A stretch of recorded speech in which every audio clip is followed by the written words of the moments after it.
தஞ்சாவூர் மாவட்டம் கும்பகோணம் மற்றும் அதன் சுற்றுவட்டார பகுதிகளில் பெய்த தொடர் மழையால் நீரில் மூழ்கிய நெற்பயிர்களை பார்வையிட்டு கணக்கீடு செய்யாத வருவாய் மற்றும் வேளாண் துறையை கண்டித்து விவசாயிகள் வயலில் இறங்கி கையில் அழுகிய நாற்றுடன் நூதன போராட்டத்தில் ஈடுபட்டிருக்கிறார்கள்.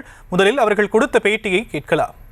தொடர்ந்து பெய்து வரக்கூடிய கனமழையில் நீரில் மூழ்கி அழியுள்ளது. உதாரணத்திற்கு கிருஷ்ணாபுரத்தில் மட்டுமே 60 ஏக்கர் நெற்பயிர்கள் நீரில் மூழ்கி அழியுள்ளது. இதை சுற்றியுள்ள சிவபுரம், அண்டக்குடையான், மலைப்பநல்லூர் உள்ளிட்ட பல்வேறு பகுதிகளில் இதே பாதிப்பு ஏற்பட்டிருக்கின்றது.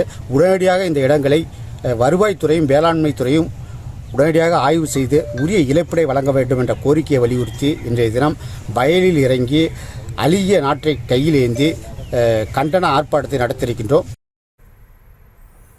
இது குறித்தான விவரங்களை செய்தியாளர் கார்த்திகேயன் வழங்கலாம். கேட்கலாம். கார்த்திகேயன், விரிவான விவரம். வணக்கம் ஷியாம்.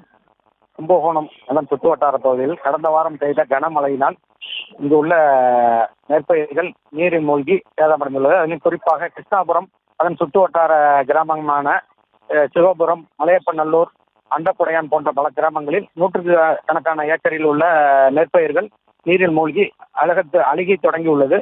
இது குறித்து வருவாய்த்துறையினர் மற்றும் வேளாண் துறையினர் பார்வையிட்டு கணக்கீடு செய்யவில்லை என்று இப்பகுதி விவசாயிகள் இன்று அந்த அழுகிய நாற்றுடன் வயலில் இறங்கி கைகளில் நாற்றுகளை வைத்துக் கொண்டு கண்டன ஆர்ப்பாட்டத்தில் ஈடுபட்டனர். அதாவது ஏக்கருக்கு 30,000 அரசு உடனடியாக வழங்க வேண்டும், உடனடியாக பயிர் பாதிப்பை கணக்கீடு செய்ய வேண்டும் என்று இவருடைய கோரிக்கையாக உள்ளது.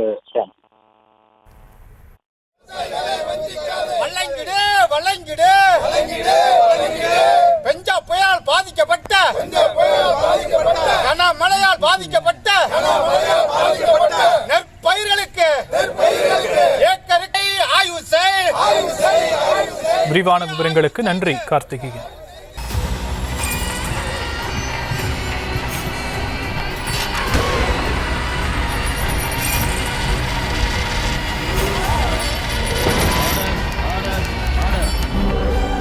நிகழ்தகவு குற்றங்களின் மறுபரிமாணம். நாள்தோறும் இரவு 10 மணிக்கு இணைந்திருங்கள் நமது நியூஸ் தமிழ் தொலைக்காட்சியோடு.